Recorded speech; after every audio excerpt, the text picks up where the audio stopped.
দরবেশ সাহেব চিত হয়ে শুয়ে শুয়ে তেলাওয়াত করতেছেন আর বলছেন, আল্লাহ রব্বুল আলামিন, তোমার সৃষ্টি নৈপুণ্যতার ভিতরে কোনো ভুল ধরার ক্ষমতা তো কোনো মানুষের নাই।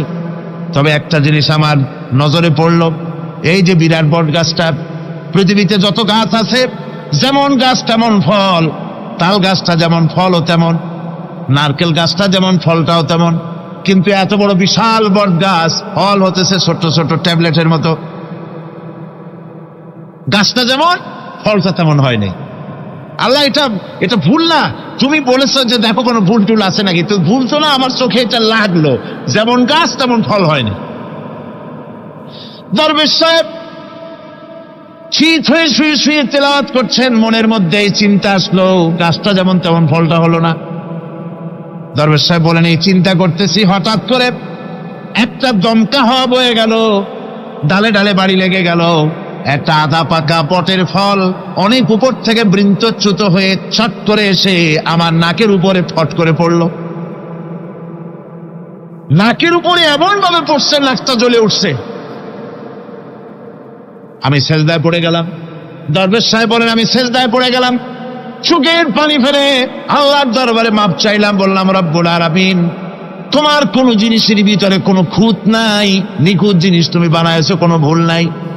আমি চিন্তা করেছিলাম নারকেল গাছ যেমন তার ফলও তেমন, তাল গাছ যেমন তার ফলও তেমন, বট গাছটা যেমন তেমন ফল।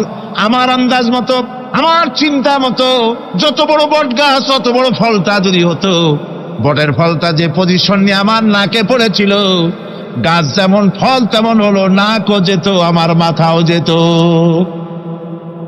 আল্লাহ রাব্বুল আলামিন বলেন, দেখো বান্দা, আমার সৃষ্টি নৈপুণ্যতার মধ্যে কোনো ভুল পাবে না। সুবহানাল্লাহ, কোনো ভুল নাই, বারবার তাকাও, কোনো ভুল পাবে না।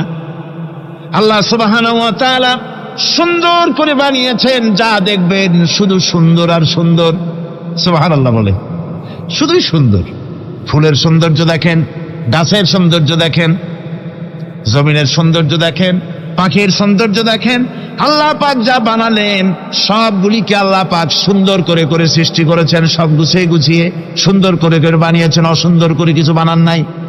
ফুল দেখতে কত সুন্দর, ফুলের থেকে ফল হয়, সে ফল হওয়ার জন্য ফুলের পুংকেশর আর স্ত্রী কেশরের মিলন ঘটতে হয়।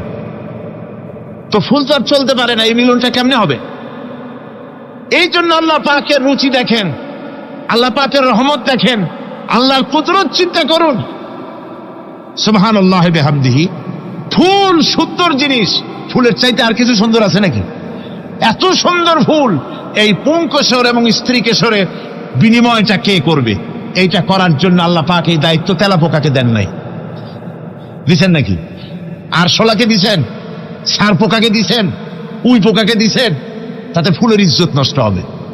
ফুল যেমন সুন্দর, আল্লাহ রুচি, আল্লাহ রাব্বুল আলামিনের সৌন্দর্য বোধ কত বিরাট, কত মহান আল্লাহ পাক।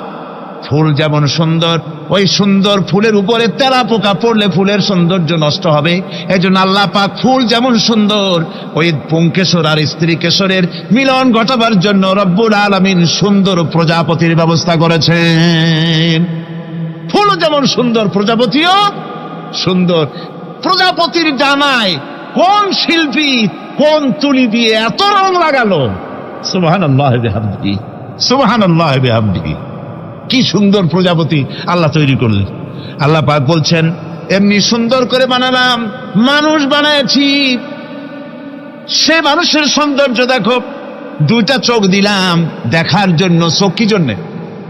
এখন এই চোখ দুটা যদি কুমিরের মতো আল্লাহ গোল বানাই দিতেন, চোখ গোল এরকম কুমিরের মতো, দেখতে বিশ্রী হতো। চোখ দুটোকে আল্লাহ টানা টানা করেছে, চোখের উপরে ভুরু লাগিয়েছে, তাতে আবার পশম দিয়েছেন, চোখে পিসি দিয়েছেন, চোখের ভিতরে মণিটা কালো করেছে, তার চতুর্দিকে সাদা অংশকে নীলাভ করেছেন যাতে কালোটা আরো ফুটে ওঠে। সুবহানাল্লাহি বিহামদিহি। কত সৌন্দর্য আল্লাহ রাব্বুল আলামিন মানুষকে দিয়েছেন। আল্লাহর রহমতের ওয়াজ সারা বছর করলেও তো ফুরাবে না, এত রহমত, এত দয়া আল্লাহ সুবহানাহু ওয়া তাআলা। মানুষ আল্লাহ কি সুন্দর করে বানালেন। একবার একজন দরবেশ সাহেব রাস্তা দিয়ে যাচ্ছেন, প্রতিমধ্যে তিনি দেখতে পেলেন নদী থেকে এক কলসি পানি নিয়ে এক যুবতী সুন্দরী মেয়ে রাস্তা বেয়ে যেতেছে। দরবেশ সাহেব দাঁড়ায় গেলেন আর ওই যুবতীর দিকে এক নজরে তাকায় আছেন, চোখে পলক দেয় না। এরপরে যুবতী থমকে দাঁড়ায় গেল। আধা বুড়া মানুষ, দাড়ি অর্ধেক পাকে গেছে, দেখতে দেখায় খুব বুজুর্গ মানুষ, কিন্তু রাস্তায় আমার একা পায়া এমনি করে তাকিয়ে আছে আর চোখ দিয়েও তো পানি পড়ে। ব্যাপারটা কি? দরবেশ কাঁদে কেন? প্রতিমধ্যে আমাকে একা পেয়ে দরবেশ কাঁদে কেন, তাকিয়ে আছে কেন? মহিলার চিন্তা জাগলো। শেখ সাদী রহমতুল্লাহ আলাইহি ঘটনা লিখেছেন, বাংলা কবিতার অনুবাদ করেছেন। একদা সুখদায়ক প্রমোদা বদন, দর্শন করি মম ঝরিল নয়ন।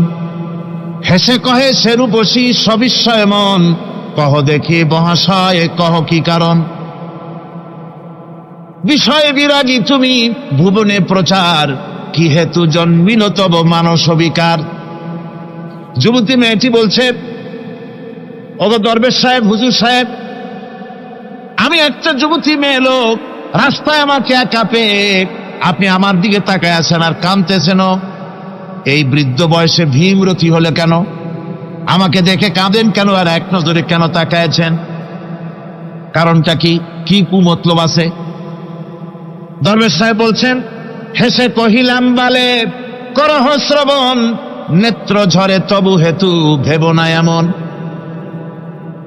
হে রূপসী মেয়ে, তোমার জন্য আমি কান্দি, একথা একবারও চিন্তা করো না।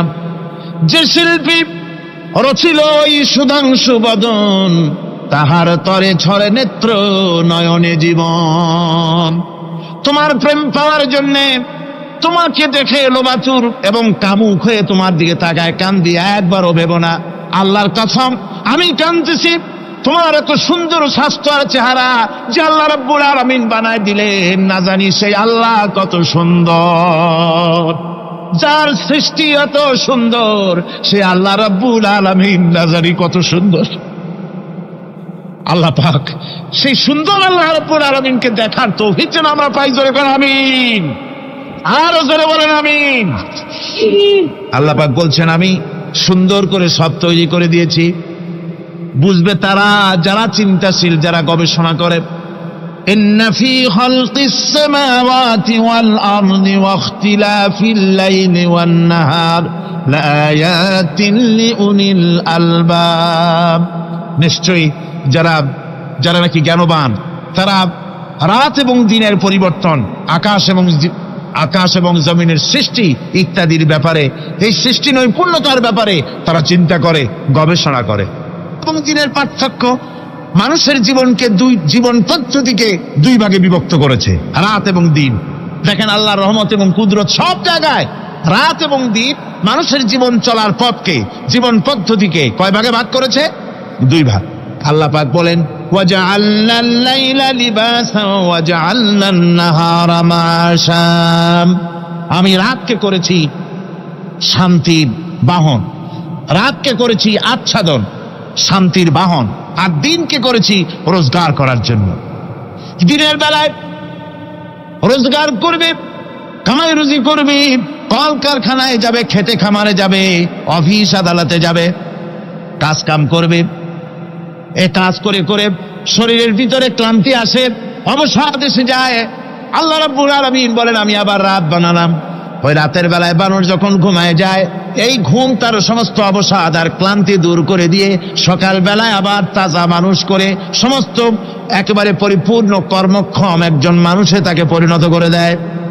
রাতটাকে আচ্ছাদন করে দিয়েছি, দিনের কোলাহল মুক্ত রাত।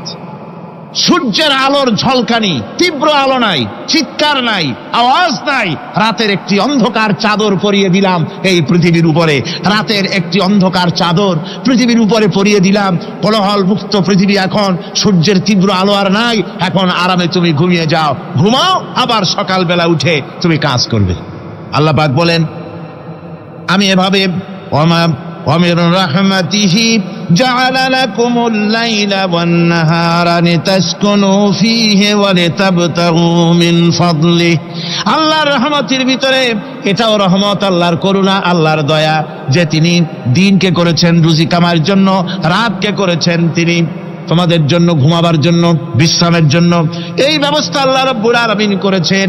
যিনি তোমাদেরকে দুপুর বেলায় বিকেল বেলায়ও তোমাদেরকে অবসাদ গ্রহণের জন্য, আরামের জন্য দুপুর এবং বিকাল সকাল ইত্যাদি তৈরি করেছেন। কোরআন শরীফের ভিতরে আল্লাহ পাক এই সমস্ত কথাগুলি ব্যাখ্যা সহকারে বলে দিচ্ছেন যে আমার রহমত ওয়াসিআত রাহমাতি কুল্লে সেই, সমস্ত জিনিসের চতুর্দিকে তুমি যেখানে আছো তার চতুর্দিক আকাশ এবং জমিন আমার রহমত তোমাকে ঘিরে রেখেছে। এ কোরআন নাজিল করেছেন সেই আল্লাহ, সেই রহমান যার দয়া সর্বত্র ছড়িয়ে আছে। আল্লাহ পাক বলছেন এরপরে তোমাকে সৃষ্টি করলাম, জমিন সৃষ্টি করলাম খাবারের জন্য। আমার রহমতের বিষয়টা দেখো, আমি এমন দয়াবান, এমন মেহেরবান। এবার তোমার খাবারের জরুরত হলো তুমি কি খাবে, সেজন্য এই জমিনে ফসলের ব্যবস্থা আমি আল্লাহ করেছি। জোরে বলেন সুবহানাল্লাহ। জমিন শুকায় গেছে, বৈশাখ মাসের জ্যৈষ্ঠ মাসের প্রচন্ড রৌদ্রের তাপে জমিন শুকায় গেছে। এই জমিনে তুমি ফসল ফলাবে কি করে যদি না পানি দিয়ে জমিনটারে ভিজায় দেই? আল্লাহ বলেন জমিন ভিজাবার দায়িত্ব আমি নিলাম। আল্লাহুল্লাযী আরসালার রিয়াহা ফাতুসিরু সাহাবা। সমুদ্রের পানি, লবণাক্ত পানিগুলি বাষ্পীয় আকারে উত্থিত হয়ে যায়, মেঘমালায় পরিণত হয়ে যায়। বাতাসকে বলি এই মেঘকে টেনে নিয়ে যাও অমুক জায়গার উপরে, মেঘ চলে এলো। আল্লাহ বলেন ফাসুকনাহু ইলা বালাদিন মাইয়িতিন ফাআহইয়ানা বিহিল আরদা বাদা মাউতিহা কাযালিকান নুশুর। আল্লাহ পাক বলছেন বৃষ্টির পানি পড়লো, মরা জমিন জিন্দা হয়ে গেল। এই মরা জমিন জিন্দা হলো। এরপরে তুমি বীজ বপন করলে, ধান বপন করলে, গম বপন করলে, মাটির খাসলাত হলো সব পচায় দেওয়া। মাটির খাসলাত কি কথা বোঝেন না? মাটির ধর্মটা কি? পচায় দেওয়া। যা রাখেন পচে যাবে, লোহা রাখেন জং ধরে যাবে, পাথর রাখেন আস্তে আস্তে, এ ধরনের যেসব জিনিস রাখেন আস্তে আস্তে করে ধ্বংস হয়ে যাবে, পচে যাবে। ওই মাটির ভিতরে ধান এবং গম, আপনার ফসল, আপনার খাদ্য, আপনার রিজিককে আমানত করে দিলেন। আল্লাহ পাক ওটাকে হেফাজত করলেন। এরপরে ওর ভিতর থেকে পাতা অঙ্কুরিত হয়ে বেরিয়ে এলো। এখন কেউ যদি বলে আল্লাহ যদি পানি না দেন, আল্লাহ যদি বৃষ্টিতে না দেন, তাহলে আমার অসুবিধাটা কি? আল্লাহ বলেন দেখো বৃষ্টিটা তো আমি দিলাম। বৃষ্টিটা কে দিলেন? আল্লাহ পাক বলেন আফারাআইতুমুল মাআল্লাযী তাশরাবুন আনতুম আনজালতুমুহু মিনাল মুজনি আম নাহনুল মুনজিলুন। তোমরা যে পানি পান করো, আকাশ থেকে এই পানিটা কে বর্ষণ করে? তুমি করো না আমি করি? কে করে জোরে গণ? আল্লাহ পাক বলছেন আমি পানি বর্ষণ করি। সেই পানিটা এই যে বঙ্গোপসাগরের পানি, আপনাদের কর্ণফুলীর পানি, মিষ্টি না নোনা? কি পানি জোরে গণ?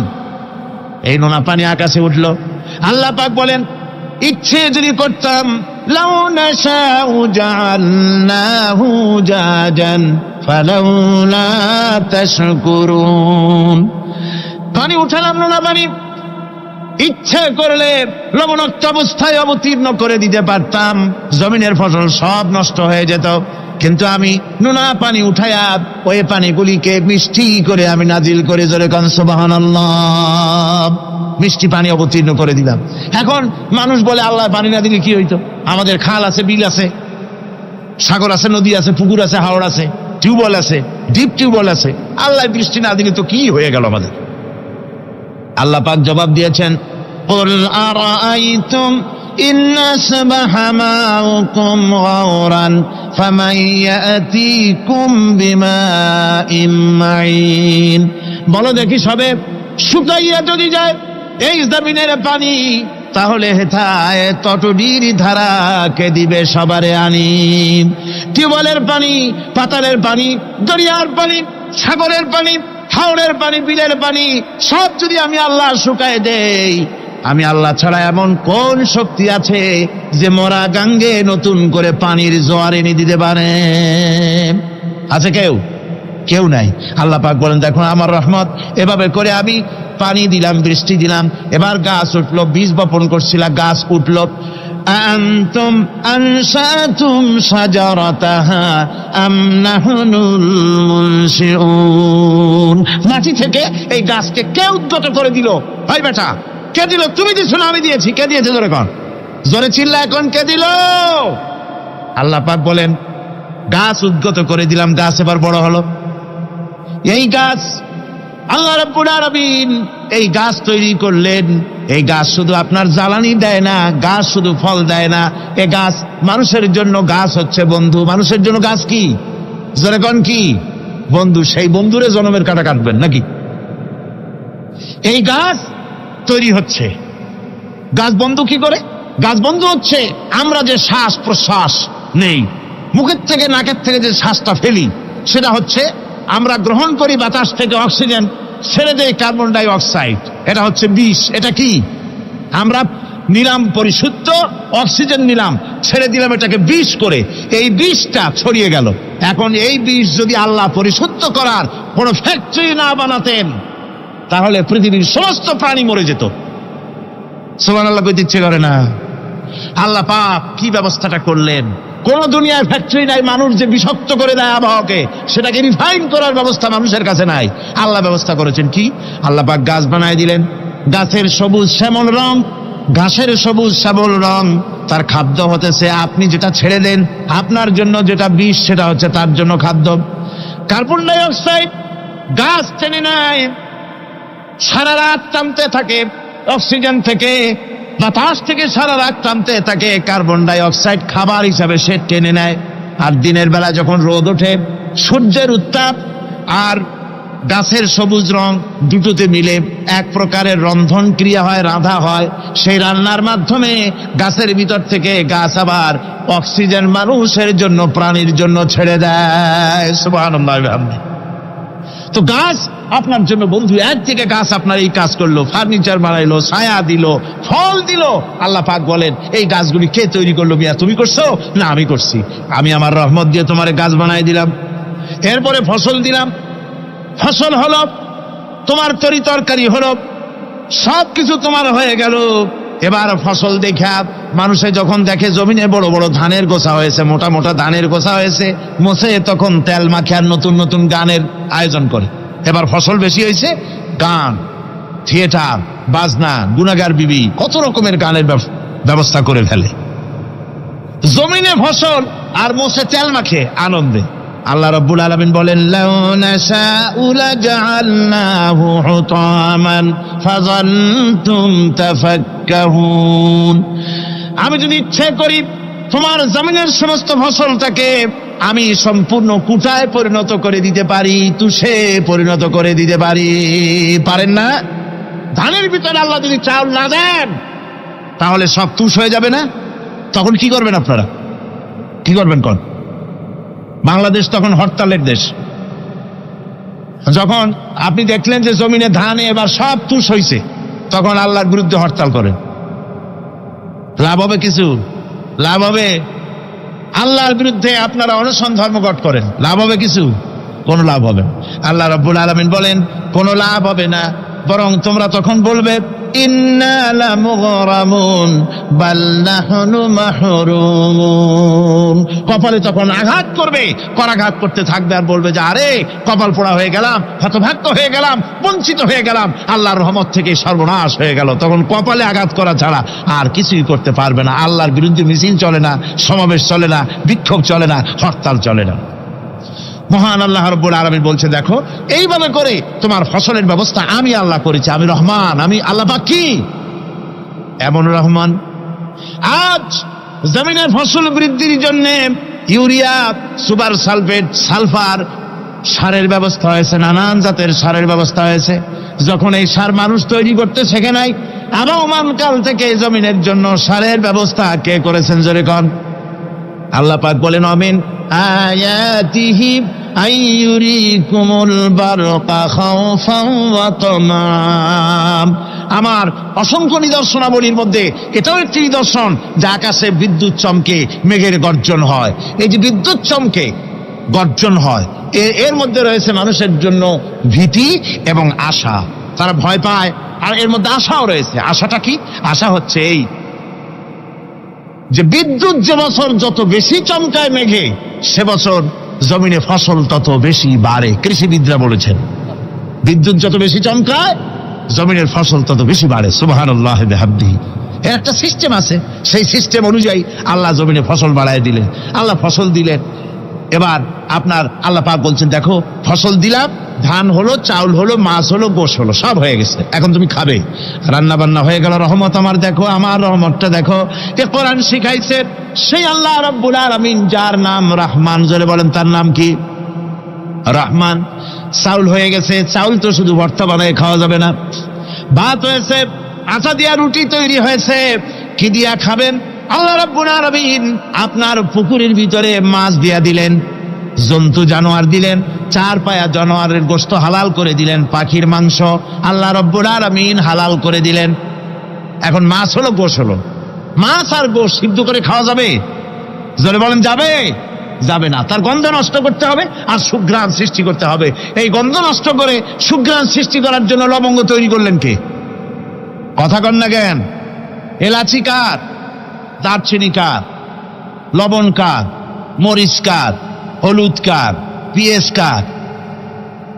সুবহানাল্লাহ। এত নিয়ামত আল্লাহ রাব্বুল আলামিন বলেন ওয়াইন তাউদ্দু নি'মাতাল্লাহি লা তুহসুহা। আমার নিয়ামত গণনা করে করে আমার নিয়ামত গুণে শেষ করতে পারবে না, এত নিয়ামত আমি দান করেছি।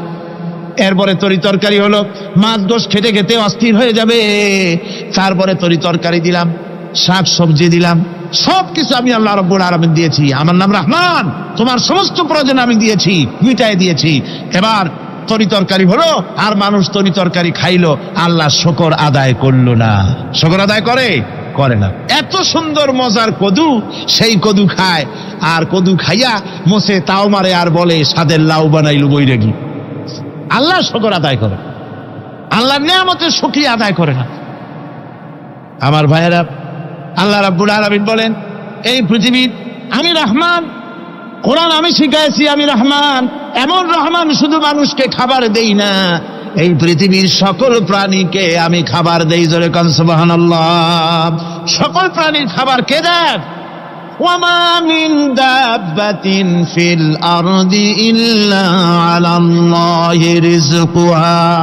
এই পৃথিবীর বুকে এমন কোন বিচরণশীল জীব নাই যে জীবের রিজকের দায়িত্ব আমি আল্লাহ গ্রহণ করি নাই।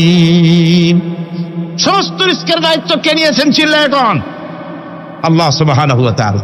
আচ্ছা আপনি কোন তো দেখি, একজন জমিদার, একজন বড় লোক, চৌধুরী, খুব বড় লোক, তার বাড়িতে 20 জন লোক গেছে রাতের বেলায়। 20 জন লোক গিয়ে মেহমান হইল।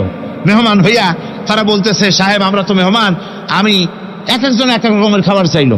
একজনে বললো আমি হরিণ খাবো, আর একজনে কয় আমি মুরগি খাবো, আর একজনে বললো আমি খরগোশ খাবো, আর একজনে বললো আমি হাতি খাবো, আর একজনে বললো আমি ছাগল খাবো। 20 জন মানুষের 20 রকমের খাবার চাইলো।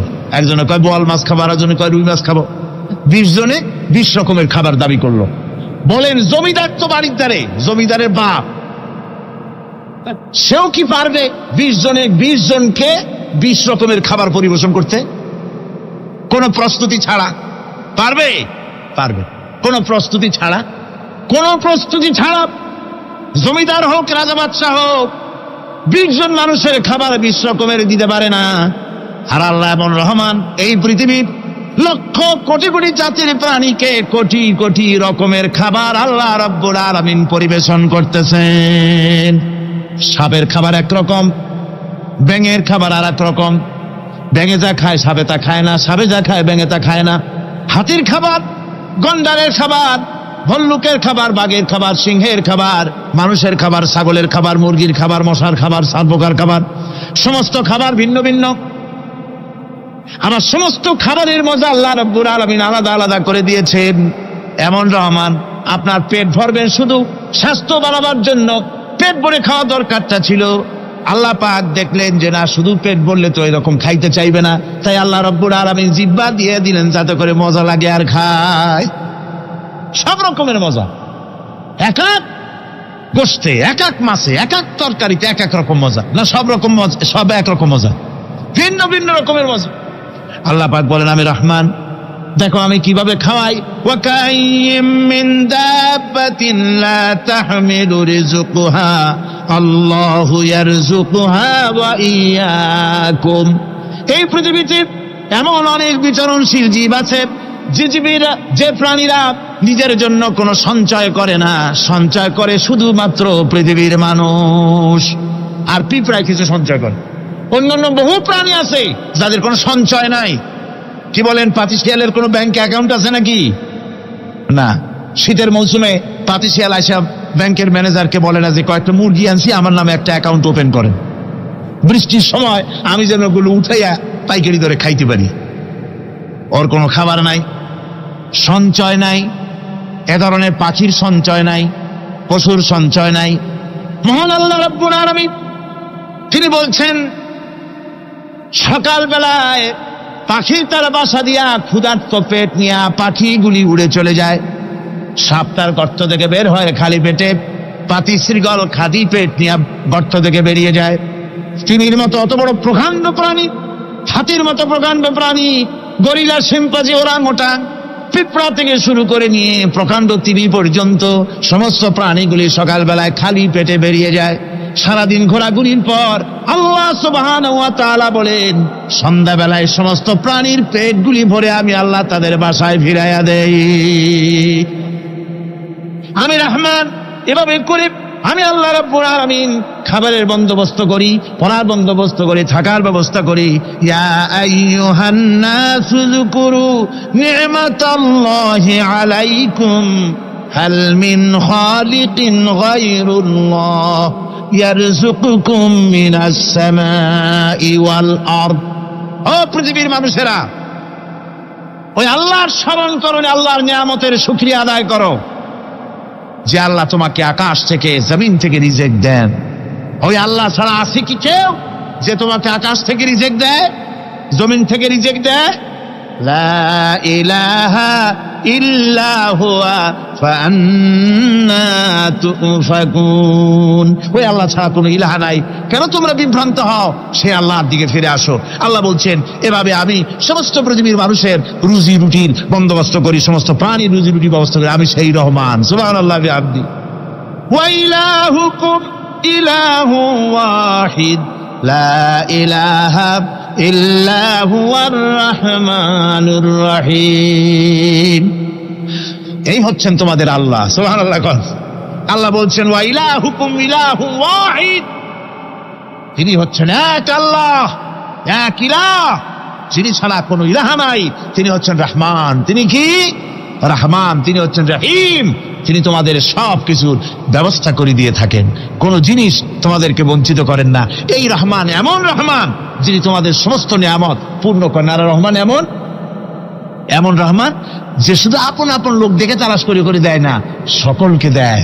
যারা নামাজ পড়ে তাদের দালানকোটা বেশি হয়, যারা তাহাজ্জুদ পড়ে তাদের ব্যাংকে টাকার অভাব নাই, যারা হজ করে যাকাত দেয় তারা টাকার জ্বালায়, পয়সা কড়ির জ্বালায় অস্থির। এরকম নাকি? না, বরং নামাজ রোজা হজ যাকাত যারা করে বেশি খাঁটি মুসলমান, তাদের অভাব অভিযোগ আরো বেশি। যাদের কাছে নামাজ নাই, রোজা নাই, আল্লাহ পরকালের চিন্তা নাই, তাদের টাকা পয়সা, সোনা দানা, জায়গা জমিন, সৌন্দর্য, সুখ আর আরো অনেক বেশি। বরং এদের কম। আপন লোকের চাইতে শত্রুকে বরং আল্লাহ পাক বেশি দেন। আপন লোক মানে যারা দিনদার, ইমানদার, পরেজগার, নামাজি, এরা বরং কম পায়, ওরা বরং বেশি পায়। এমন কেউ নেই পৃথিবীতে শত্রুকে ডেকে বলবে আয় তোরেও দেই, কেউ নাই, একমাত্র আল্লাহ রাব্বুল আলামিন যিনি সকলকে দেন। এই পৃথিবীর কোন মূল্য আল্লাহ রাব্বুল আলামিনের কাছে নাই, একটা মশার দানার তুল্য মূল্য নাই। সেই জন্য আল্লাহ পাক সকলকে নিয়ামত দেন, সকলকে ব্যবস্থা করেন। তাই এই কোরআন শরীফ আল্লাহ পাক তার মানুষের প্রতি এত দয়া মানুষের প্রতি, যে আল্লাহ পাকের দয়াটা কার? জোরে চিল্লা এখন, দয়াটা কার? এত দয়া যে আল্লাহ পাকের মানুষের প্রতি রাস্তায় চলার জন্য রাস্তা তৈরি করে দিলেন। পাহাড়ের ভিতরে মানুষ যেন হারায় না যায়, পাহাড়ের ভিতরে গিরিপথ বানালেন যিনি, মরুভূমির ভিতরে হারায় না যায় নিশানা বানালেন যিনি, সমুদ্রের ভিতরে রাতের আধারে যেন গভীর সমুদ্রে হারায় না যায় সেজন্য মহাশূন্যের ভিতরে তারকা প্রদীপ জ্বালায়া পথের নির্দেশনা দিয়ে দিলেন যিনি, এত ব্যবস্থাপনা যিনি করলেন, সে আল্লাহ রাব্বুল আলামিন মানুষের জন্য এই পৃথিবীতে ব্যক্তি, পরিবার, সমাজ ও রাষ্ট্রে, আন্তর্জাতিক জীবনে, স্বরাষ্ট্রনীতি, পররাষ্ট্রনীতি, শিক্ষানীতি, যুদ্ধনীতি, বন্দিনীতি, তার জীবনের সমস্ত নীতিমালার ব্যাপারে আল্লাহ রাব্বুল আলামিন বুঝি কোনো দিকদর্শন দেন নাই। দিয়েছেন কিনা? সুতরাং রহমানের দাবি হচ্ছে, আল্লাহর রহমানিয়াতের দাবি হচ্ছে বান্দার জন্য কোরআন শিক্ষা দেওয়া। যত শিক্ষা আল্লাহ দিয়েছেন, যত দয়া আল্লাহ বান্দাকে করেছেন, সবচাইতে বড় দয়া কোরআন শিক্ষা দেওয়া। জোরে কান সুবহানাল্লাহ। যত দয়া, যত নিয়ামত, যত রহমত আল্লাহ বান্দাকে করেছেন, তার মধ্যে শ্রেষ্ঠ রহমত, শ্রেষ্ঠ দয়া, শ্রেষ্ঠ করুণা মানুষের জন্য, আল্লাহর এই পৃথিবীর মানুষের জন্য সবচাইতে শ্রেষ্ঠ দয়া কি? জোরে বলেন কি? কোরআনের শিক্ষাই হচ্ছে আল্লাহ পাকের এই মানুষের জন্য সর্বশ্রেষ্ঠ দয়া। 1996 নির্বাচনে আমি পার্লামেন্টে আসার পর মদ জুয়া নিষিদ্ধকরণ বিল 96, এই বিল আমি উত্থাপন করেছিলাম, বিল পেশ করেছিলাম। আপনারা নিশ্চয়ই পত্রপত্রিকা দেখছেন না? সেই বিল উত্থাপন করার পর স্পিকার সাহেব কমিটিতে পাঠিয়ে দিলেন, সংসদীয় কমিটিতে পাঠিয়ে দিলেন। সুদীর্ঘ 2 বছরের ভিতরে এই বিলের কোনো খোঁজ নাই। মারাত্মক ডিপ ফ্রিজের অতল তলে বিল পড়েছিল। সেখান থেকে 15/10/98 তারিখে 2 বছর পর প্রথম আমার বিলের ব্যাপারে একটি মিটিং ডাকা হলো সংসদের কমিটি কক্ষে। আমি এই ঘটনা শুনেছি এই কারণে, এই আয়াতের সঙ্গে রিলেটেড জীবনের সফলতা আর বিফলতার মানদণ্ড কোথায়। আমরা মনে করি আল্লাহ নিষিদ্ধ করা জিনিসগুলি চালু করলেই জীবনে সফলতা আসবে, আর আল্লাহ কয় আমার নিষিদ্ধ করা জিনিসগুলি রাষ্ট্রীয়ভাবে নিষিদ্ধ করলেই জীবন সফল হবে। মিটিং বসলো, সেই মিটিং অন্তত 50-60 জন লোক আসছেন। কারা এসেছেন? বিভিন্ন মন্ত্রণালয়ের সিনিয়র অফিসার, সচিব, উপসচিব পর্যায়ের লোকেরা এসছেন। এমপি আসছেন কয়েকজন, সরকারি দলের, বিরোধী দলের। আমাকে তো ডেকেছে। আমার মনে হলো, আশান্বিত হলাম, 2 বছর পরে হলেও বিল তো মরে নাই, জিন্দা আছে। এবং আমার মনে হলো যে এতগুলি মুসলমান এখানে, মনে হয় আমার এই বিলের পক্ষেই তারা কথা বলবেন, এটা আমি আশা করলাম। আমাকে যিনি সভাপতিত্ব করছিলেন, তিনি আমাকে বললেন, আপনি আগে কথা বলবেন না, সকলের বলা শেষ হবে তারপর আপনি বলবেন। সবটা শুনিয়া বললাম ঠিক আছে। শুরু হলো এই বিলের ব্যাপারে বলা, আলোচনা শুরু হলো। বিলের ব্যাপারে ফাইল তৈরি হয়েছে, এত বড় আমার কাছে ফাইল আছে। বিভিন্ন মন্ত্রণালয় মদ নিষিদ্ধ করলে, জুয়া নিষেধ করলে এই দেশের কি হবে, এই ব্যাপারে তারা তাদের মন্তব্য দিয়েছে। মন্ত্রণালয়ের মন্তব্য, জাতিসংঘ কি ফতোয়া দিয়েছে তাও আছে, সার্ক এ ব্যাপারে কি ফতোয়া দিয়েছে তাও আছে।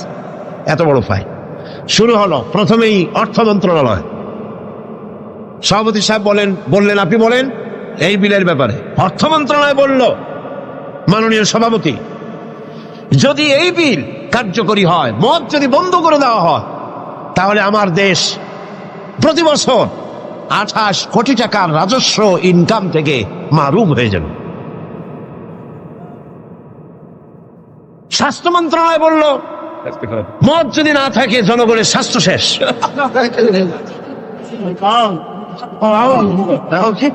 ব্যাখ্যা দিচ্ছি, তাদের বক্তব্যের ব্যাখ্যাও আছে। স্বরাষ্ট্র মন্ত্রণালয় বলল, মদ যদি বন্ধ হয়ে যায় উচ্ছৃঙ্খলতা বাড়বে, সন্ত্রাস বাড়বে, কারণ সুইপার, ডম, ক্লিনার, এই সমস্ত মানুষগুলি এগুলি তারা খায়। যদি তাদের খাইতে দেওয়া না হয় তাহলে তারা উচ্ছৃঙ্খল হবে এবং তারা নানান রকমের সন্ত্রাসে লিপ্ত হবে। কাজে এই সন্ত্রাস বন্ধ করার জন্য এটা থাকা দরকার। ইন্না লিল্লাহি ওয়া ইন্না ইলাইহি রাজিউন। খুব হতাশ হলাম এবং মনে মনে ভাবতে থাকলাম যে আল্লাহ, আজকের এই মিটিং এর ছবি তো তোমার ক্যামেরা ধারণ করছে। কিয়ামতের দিন এই লোকগুলি কি জবাব দেবে তোমার দরবারে? আমি তো আমার বাপের বিল নিয়ে হাজির হই নাই, আমার বাপের বিল তো নিয়ে হাজির হই নাই। এরপরে পররাষ্ট্র মন্ত্রণালয়ের পক্ষ থেকে বলা হলো, আমরা গরিব দেশ। যুক্তি দেখুন, আমরা গরিব দেশ, ডোনাররা আমাদেরকে সাহায্য দেয়, বিদেশে সাহায্য দাতারা, দাতা গোষ্ঠী, তারা আমার দেশে সাহায্য নিয়ে আসে। ওনাদেরকে যদি একটু মতো না দিতে পারি তো দিলাম কি? একটু মেহমানদারি তো করা উচিত। এই মেহমানদারি না করতে পারলে আমরা তো সর্বনাশ হয়ে যাবে দেশ। সুতরাং এটা বন্ধ করার অর্থই হলো বিদেশি সাহায্য বন্ধ হয়ে যাওয়া। এইভাবে বিভিন্ন মন্ত্রণালয় বলতে লাগলেন, আর আমি বসে বসে কুইনিয়ান গিলতে লাগলাম। সর্বশেষ ইসলামী ফাউন্ডেশন সভাপতি সাহেব বললেন, ইসলামী ফাউন্ডেশনের ডিজি সাহেব, তার নামের এক একটা মৌলানা লাগানো আছে। তিনি বললেন, মৌলানা সাহেব আপনি বলেন। আমি এই লোকটার চেহারা জীবনে দেখি নাই, ওই প্রথম দেখলাম। আমি ভাবলাম অন্তত সে যাই হোক, নামের আগে যখন একটা মৌলানা আছে, জি, তাহলে উনি এই বিলের পক্ষে কথা বলবেন, আমার ধারণা হল। কিন্তু সর্বনাশ, তিনি বললেন কি, আহা, চাকরি করতে গিয়ে মানুষ এইভাবে ইমান বিক্রি করে? অবাক হলাম আমি। চাকরি করতে গিয়ে মানুষ তার ইমান বেচে? তিনি বললেন, এই বিল আমি তার কথাই কোট করছি, আমার সব মুখস্থ। তিনি বললেন, এই বিল আমি আগে পাই নাই, মিটিং এ এসে বিলটা পেলাম। বিল পড়ে দেখলাম যিনি বিল উত্থাপন করেছেন তিনি একটি ধর্মীয় আবেগের উপরে ভিত্তি করে বিল পেশ করেছেন। এটি হচ্ছে ইসলামের নামে আরেকটি অনিসলামিক কাজ। তিনি বললেন এইটা, এর কারণ হলো যুক্তি। শোনেন যুক্তি, কত বড় আলেম তিনি, সোজা কথা। তিনি বলছেন যে আমার দেশে অমুসলিমরা আছে, আমার জন্য যেটা হারাম সেটা তাদের জন্য হালাল, আমাদের জন্য যেটা হালাল সেটা তাদের জন্য হারাম। আমার দেশে অমুসলিম বহুত আছে, সুতরাং আমরা যদি মদ নিষিদ্ধ করি অন্য জাতির উপরে তা জুলুম হবে। আর আল্লাহ বলেছেন লা ইকরাহা ফিদ্দীন, ইসলামে কোনো বাড়াবাড়ি নেই।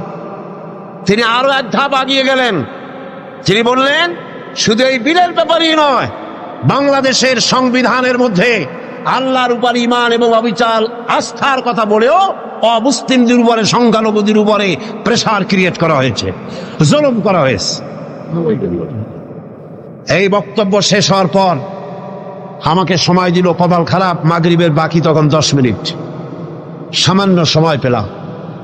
আমি বললাম, সভাপতি সাহেব, এতক্ষণ পর্যন্ত আপনার আমন্ত্রিত মেহমানেরা যেসব আইনের বই দিয়ে কথা বলেছেন সেগুলো আইনের বই, আর আমি যে আইনের কিতাব দিয়ে আজকে আপনাদের সামনে দলিল নিয়ে এসেছি সে আইনের কিতাবখানি হচ্ছে আকাশের নিচে জমিনের উপরে সর্বশ্রেষ্ঠ আইনের কিতাব, যার নাম কোরআন শরীফ। আমি যে বিল পেশ করেছি এই বিল আমার বানানো নয়, এটি মানুষের তৈরি করে নয়। আপনার অর্থ মন্ত্রণালয় বলেছে 28 কোটি টাকার ক্ষতি হবে, প্রতি বছর 28 কোটি টাকার ক্ষতি হবে রাজস্ব ইনকাম থেকে মদ বন্ধ করলে। কিন্তু আমি বলতে চাই, আল্লাহ পাকের নিষিদ্ধ জিনিসকে আপনারা হালাল করবেন, 28 কোটি নয়, বন্যার পানির মতো হাজার হাজার 28 কোটি টাকা আল্লাহ বন্যার পানি দিয়ে ভাসায় দেন। আপনারা ঠেকাইতে পারবেন না, ঠেকাতে পারবেন না। খেতে দেওয়ার মালিক কে? ইমাম খোমেনিকে আমেরিকান প্রেসিডেন্ট বলেছিলেন, আমার বন্দীদেরকে ছেড়ে দাও, কূটনীতিকদেরকে ছেড়ে দাও, যদি না ছাড়ো তাহলে তোমাদের খাদ্য এবং রসদ যা আমরা পাঠাই ইরানে তা পাঠানো বন্ধ করে দেব। ইমাম খোমেনি ভরসাতে সিটে পড়ছিলেন নাকি? খোমেনি সাহেব কি বললেন? ইতিহাস সাক্ষী। খোমেনি সাহেব বললেন, আমেরিকার প্রেসিডেন্ট সাহেব, তুমি খাবার দেবা না এই কথা কইয়া ভয় দেখাও কারে? আমি তো সেই জাতি যার বছরের ভিতরে 1 মাস উপাস থাকা ফরজ। বছরে একটা মাস না খেয়ে থাকা বরস, তুমি আমার ভয় দেখাও না খেয়ে থাকা, তোমার খাদ্যের পরোয়া আমি করি না। সুতরাং ভয় তো করতে হবে আল্লাহ পাক। খাদ্য দেওয়ার মালিক তিনি, খাবারের মালিক দেওয়ার মালিক কে? আল্লাহ রাব্বুল আলামিন বলেছেন, ওয়ালাউ আন্না আহলাল কুরা আমানু ওয়াত্তাকাউ লাফাতাহনা আলাইহিম বারাকাতিম মিনাস সামাই ওয়াল আরদ। দেশের লোকেরা, জনপদের লোকেরা যদি আমার উপর ঈমান আনে আর আমাকে ভয় করার নীতি যদি অবলম্বন করে চলে, তাহলে আকাশ আর জমিনের সব বরকতের দরজা আমি আল্লাহ তাদের জন্য খুলে দেব। বন্ধ করুন। রিজক দেওয়ার মালিক তো আল্লাহ। কে মালিক? আল্লাহ পাক। আল্লাহর হারাম জিনিসকে আপনারা জারি রেখে 28 কোটি টাকা পাওয়ার লোভ করছেন। কত 28 কোটি চলে যাবে, ঠিক পাবেন না। পেঁয়াজের ঝাঁজ কত টের পান না এখন? পেঁয়াজের ঝাঁজ কত? এক সময় সিলেটের নাম ছিল দুটি পাতা একটি কুড়ির দেশ, ঠিক না? দুটি পাতা একটি কুড়ির দেশ সিলেট। আর এখন দুটি কাঁচামরিচ একটি পেঁয়াজের দেশ বাংলাদেশ। মানুষ যখন নিজের দাম বোঝে না, তখন আল্লাহ জিনিসের দাম বাড়ায় দেয়। দাম কার? পেঁয়াজের না আমার? কার দাম? মানুষের দাম। মানুষ তার দাম বোঝে নাই, আল্লাহ কাঁচামরিচের দাম বাড়াই দিচ্ছে। যা, পেঁয়াজের দাম, কাঁচামরিচের দাম, হাবিজাবির দাম বাড়িয়ে গেল, মানুষেরা না খেয়ে পড়তেছে। সুতরাং আপনারা ঠেকাবেন কি করে? স্বরাষ্ট্র মন্ত্রণালয় বলছে উচ্ছৃঙ্খলতা বাড়বে, আশ্চর্য কথা। আল্লাহ বলছেন উচ্ছৃঙ্খলতা কমবে, আর আপনি বলতেছেন বেড়ে যাবে, কি আশ্চর্য কথা। স্বাস্থ্য মন্ত্রণালয় বলছে যে স্বাস্থ্য খারাপ, স্বাস্থ্য ভালো হবে মদ খাইলে, না খাইলে স্বাস্থ্য খারাপ হবে। রাসূলুল্লাহ বলেছেন মদ কোন ওষুধ নয়, মদ নিজেই ব্যাধি, এটা নিজেই রোগ। সুতরাং কথা হচ্ছে মেহমানদারি মদ দিয়া করা যাবে না। রাসূল কারীম সাল্লাল্লাহু আলাইহি ওয়াসাল্লামের কাছে মদ নিষিদ্ধকরণ আয়াত যখন নাযিল হলো, এই আয়াত যেটা আমি পড়লাম, একজন সাহাবী এসে বললেন, হুজুর আমার কাছে কিছু মদ আছে, আমি এখন করবো কি? দেখেন, আমি সেইখানে সেই মিটিং এ বললাম, সেই সাহাবী জিজ্ঞেস করলেন, হুজুর আমি করবো কি? কোন ইহুদির হাদিয়া দিয়ে দেই? আল্লাহ নবী বললেন, মদ নিষিদ্ধকরণ আয়াত যখন নাজিল হয়ে গেছে, এখন এই মদ যদি কারো কাছে অবশিষ্ট থাকে, না তা খাওয়া যাবে, না তা হাদিয়া দেওয়া যাবে, না তা বিক্রি করা যাবে, রাস্তায় ফেলে দাও। ফেলে দেওয়া ছাড়া এর কোনো পথ নাই। আল্লাহ নিষিদ্ধ করা জিনিস হারাম, এই জিনিস দিয়ে মেহমানদারি করা জায়েজ নাই। এমন কি রাসূলুল্লাহ কথাও বলেছেন, আপনারা শুনে রাখুন, কোন অনুষ্ঠানে আপনি গেছেন, আপনি জানতেন না যে সেখানে মদ সার্ভ করা হবে, কিন্তু আপনি গিয়ে দেখলেন যে ওখানে মদ দেওয়া হচ্ছে। রাসূলুল্লাহ বলেছেন, আল্লাহ এবং পরকালের বিশ্বাস যদি কলিজার মধ্যে থাকে, ওই অনুষ্ঠান পরিত্যাগ করো, বেরিয়ে যাও। এই মদের অনুষ্ঠানে তুমি বসতেও পারো। সর্বশেষ বললাম, আজকে ফাউন্ডেশনের ডিজি তিনি বলছেন, আশ্চর্য কথা, আমার দেশে মুসলিম আছে তাই কোরআনের আইন আমি চালু করবো না, এটা তাদের উপরে জুলুম হবে। রাসূলুল্লাহর উপরে যখন এই আইন নাজিল হয়, তখন মক্কা মদিনায় ইহুদি খ্রিস্টান ছিল না, তো তাদেরকে উপলক্ষ করে রাসূলুল্লাহকে আইন বন্ধ করে রাখছিলেন না, বরং বললেন, সাহাবীরা তখন তো মাইক ছিল না, রেডিও নাই, মাইক নাই, ফ্যাক্স নাই, পত্রপত্রিকা নাই, টেলিক্স নাই, টেলিভিশন নাই। হুজুর বললেন, যাও রাস্তায় রাস্তায় এই আয়াত চিল্লায় পড়ো। সাহাবায়ে কেরাম রাস্তায় নেমে গেলেন। এই আয়াত, ইন্নামাল খামরু ওয়াল মাইসিরু ওয়াল আনসাবু ওয়াল আজলামু রিজসুম মিন আমালিশ শাইতানি ফাজতানিবু, যাও পড়ো। সবাই চিল্লায় পড়তে লাগলেন। ইতিহাস সাক্ষী, তারা যখন তেলাওয়াত করতেছিলেন রাস্তায় রাস্তায়, যেই সব মুসলমান মদ পান করতেছিলেন, তখন যার হাতে মদের গ্লাস ছিল, কোরআনের আয়াত শুনেন মদের গ্লাস নিক্ষেপ করলেন, যিনি গলায় নিয়েছিলেন মুখে নিয়েছিলেন, কুড়ি করে ফেলে দিলেন। যিনি গিলেছিলেন গলার মধ্যে আঙ্গুল দিয়ে বমি করে ফেলে দিলেন। যার ড্রামের ভিতরে, হাড়ির ভিতরে মদ ছিল, লাথি মেরে পাতিল ভেঙে দিল, আর মদ রাস্তাগুলি প্রবাহিত হয়ে গেল। শাসনতন্ত্র, আমার দেশের সংবিধানের ভিতরে আল্লাহর উপরে ঈমান এবং অবিচল আস্থার কথা বলা হয়েছে, সেইটাও নাকি অমুসলিমদের উপরে জুলুম করা হয়েছে। আমি জিজ্ঞেস করতে চাই, আমার দেশের হিন্দুরা আল্লাহকে অস্বীকার করে? আস্তে কনকান করে? আল্লাহ না বলুক, ভগবান তো বলে, ব্রহ্মা তো বলে, উপরালা তো বলে, ঈশ্বর তো বলে, বিধাতা তো বলে। খ্রিস্টানরা আল্লাহকে অস্বীকার করে? চিল্লায় বলেন করে? বৌদ্ধরা করে? এই দেশের কিছু নাস্তিক মুরতাদ ছাড়া আল্লাহকে কেউ অস্বীকার করে না। সুতরাং আমার দেশে আল্লাহর উপর ঈমান এবং অবিচল আস্থার কথা সংবিধানে যা লেখা হয়েছে, এটাকে পরিবর্তন করতে চাইলে বাংলাদেশে আগুন জ্বলবে, কেউ ঠেকাইতে পারবে না।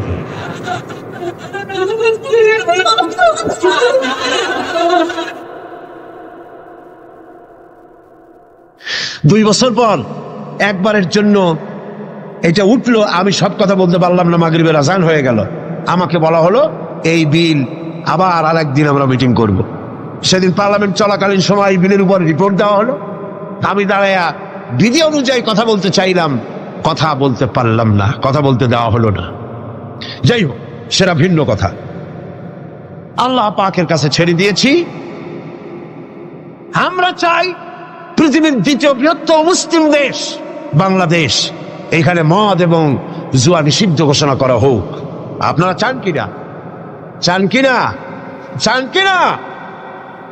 আল্লাহ রাব্বুল আলামিন বলছেন, যেটাই হলো সফলতার মানদণ্ড। দুনিয়ার চৌহদ্দির ভিতরে এই সফলতা নির্ভর করে না। সূরা হজে বলা হয়েছে, ইয়া আইয়ুহাল্লাযীনা আমানু রুকউ ওয়াসজুদু ওয়া'বুদু রাব্বাকুম ওয়াফআলুল খায়রা লাআল্লাকুম তুফলিহুন।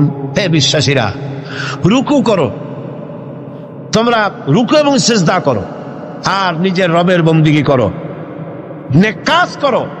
এই কাজগুলি করলে তোমরা সফল কাম হতে পারবে। সফলতার মানদণ্ড এখানেই আল্লাহর হুকুম, আল্লাহর আনুগত্যের সামনে নিজের মাথা নত করে দেওয়ার মধ্যেই, এটার মধ্যেই রয়েছে সফলতা। আল্লাহ পাক সেই কামিয়াবি দুনিয়া এবং আখিরাতে আমাদেরকে দান করুন। আমরা বলি আমিন, আমরা বলি আমিন। এরপরে আল্লাহ পাক আরেকটি গুরুত্বপূর্ণ কথা সামনে বলছেন। আল্লাহর কথা সবই গুরুত্বপূর্ণ। আল্লাহর কথা কি? সবই গুরুত্বপূর্ণ। আল্লাহ পাক বলেন, وَمِنَ النَّاسِ مَن يَشْتَرِي لَهْوَ الْحَدِيثِ لِيُضِلَّ عَن سَبِيلِ اللَّهِ بِغَيْرِ عِلْمٍ وَيَتَّخِذَهَا هُزُوًا أُولَئِكَ لَهُمْ عَذَابٌ مُهِينٌ। লোকেদের মধ্যে এমন লোক আছে যারা মনোমুগ্ধকর কথা কিনে আনে জ্ঞান ছাড়াই, আল্লাহর পথ থেকে মানুষকে ফিরায় রাখার জন্য। ওয়াত্তাখিযাহা হুজুয়া, আর আল্লাহর পথে মানুষ যেন চলতে না পারে সেই জন্য এই পথকে তারা হাসি এবং ঠাট্টা বিদ্রুপ করে। উলাইকা লাহুম আযাবুম মুহিন, এদের জন্য রয়েছে লাঞ্ছনাকর শাস্তি। আর কি? وَإِذَا تُتْلَى عَلَيْهِ آيَاتُنَا وَلَّى مُسْتَكْبِرًا كَأَن لَّمْ يَسْمَعْهَا كَأَنَّ فِي أُذُنَيْهِ وَقْرًا فَبَشِّرْهُ بِعَذَابٍ أَلِيمٍ। আর যখন তাকে আমার আয়াত তেলাওয়াত করে শোনানো হয়, সে দর্প ভরে অ্যাবাউট টার্ন করে, দর্প পরে পিঠ ফিরায় চলে যায়। কাল্লাম ইয়াসমাহা, যেমন সে শুনতেই পায় নাই। কান্না ফি উযনাইহি ওয়াকরা, যেন সে বধির কালা, আমার কথা যেন শুনি নাই, এমনই অবস্থা। এই লাহওয়াল হাদিস, এই জিনিসটাকে এটা বুঝতে হবে। এই মুহূর্তে সবচাইতে জরুরি কথা লাহওয়াল হাদিস। এগুলো হচ্ছে একদিকে আল্লাহর পক্ষ থেকে পথ নির্দেশনা আসছে, অনুগ্রহ আসছে, সেটার নাম হচ্ছে, সেটা দিয়ে লোকেরা লাভবান হচ্ছে, তার নাম কিতাব কোরআন শরীফ। তার নাম কি? কোরআন শরীফ। অন্যদিকে ওই সব সৌভাগ্যবান ব্যক্তির পাশাপাশি এমন দুর্ভাগা লোকেরাও রয়েছে যারা আল্লাহর আয়াতের মোকাবেলায় ভিন্ন পদ্ধতি গ্রহণ করেছে। সেটা কি? তারা বিভিন্ন মনোমুগ্ধকর কথা বিভিন্ন জায়গা থেকে আমদানি করেছে। হাদিস শরীফে এসেছে, নজর ইবনে হারিস কুরাইশদের এক ব্যক্তি, সে বলল, তোমরা মুহাম্মদ সাল্লাল্লাহু আলাইহি ওয়াসাল্লামের বিরোধিতা করে কিছু করতে পারবে না, কারণ তারে তোমরা বলছো মিথ্যাবাদী, না তারে তোমরা বলছো যে তিনি গণক, তিনি জাদুকর। এই কথা বলে তোমরা কুল পাবে না, কারণ তিনি এই সমাজের ভেতরেই বেড়ে উঠেছেন, জিন্দিগিতে তিনি একটি মিথ্যা কথা বলেন নাই, কাউকে ঠকান নাই, কারোর সঙ্গে প্রতারণা করেন নাই। এই লোকের বিরুদ্ধে এই সমস্ত কথা বলে তোমরা কুলাইতে পারবা না। তবে আমি এই ধান্দাবাজি তোমরা ছাড়ো, কোরআন শরীফের কাছে যাতে মানুষ না যায়। মানুষগুলি হেদায়েত হচ্ছে কি কারণে? এক রসুল দেখে আর এক কোরআন শুনে। কারণ কয়টা? দুইটা। কয়টা কারণ? রসুল্লাহর চেহারা দেখে, রসুল্লাহর ব্যবহারে ইসলামের দিকে আকৃষ্ট হচ্ছে, আর কোরআন শুনে মানুষ পাগল হয়ে যাচ্ছে। সুবহানাল্লাহ। নবীজি যখন তেলাওয়াত করতেছেন, কাফের বেঈমানেরা চতুর্দিক থেকে দাঁড়ায় যাচ্ছে। রাসূলুল্লাহর তেলাওয়াত শুনে শুনে নিজেদের অজান্তে চোখের থেকে পানি পড়তেছে, আর মুখ দিয়া বেসাখতা বেরিয়ে যাচ্ছে, লা ইলাহা ইল্লাল্লাহু মুহাম্মাদুর রাসূলুল্লাহ। জয় পড়ে লা ইলাহা, লা ইলাহা, লা ইলাহা ইল্লাল্লাহু মুহাম্মাদুর রাসূলুল্লাহ। নজর বিন হারিস বলল, মুহাম্মদ সাল্লাল্লাহু আলাইহি ওয়াসাল্লামের বিরুদ্ধে কথা বলে ইসলাম থেকে সরাইতে পারবে না। আমি বুদ্ধি এঁটেছি, আমি এক কায়দা করব, দেখবা লোকেরা এখানে আর আসবে না। সেটার জন্য সে চলে গেল বাগদাদ। মক্কা থেকে বাগদাদ ইরাক চলে গেল। ইরাক থেকে পুরানা রাজা বাদশাদের কিসসা কাহিনী কিনে আনলো।